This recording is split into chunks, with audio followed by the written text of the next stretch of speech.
Hello, welcome to the Walnut Hill Bank. This bank was constructed by Living History Farms in 1987 with the help of the Iowa Bankers Association. Many of the furnishings are historic artifacts donated by Iowa banks. The safe and grill work around the counter come from the Albert City Savings Bank.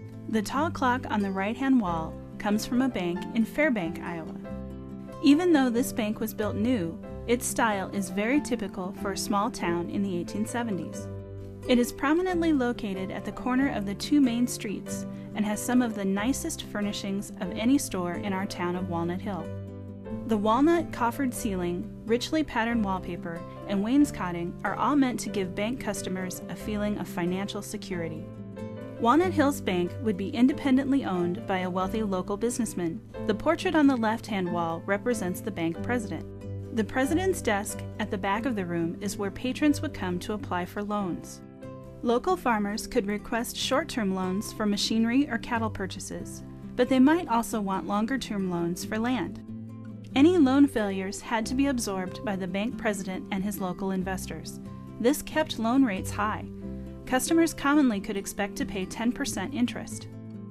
The large bank books would hold account records, and the curved cabinet on the wall conceals filing boxes for important papers. The head teller would spend his time working here at the bank counter, handling daily transactions. Cash deposits could be made using federally printed paper money or gold and silver coins. Counterfeiting was a huge problem in the 1870s. The marble counter helped to test for counterfeit coins. A silver or gold coin dropped on the slab rings true. Counterfeit slugs sound dull by comparison. Likewise, the teller did not want to take a shaved coin. A sneaky customer would use a pocket knife to shave gold off the coin edge. This coin scale was used to weigh coins, ensuring they still contained enough precious metal.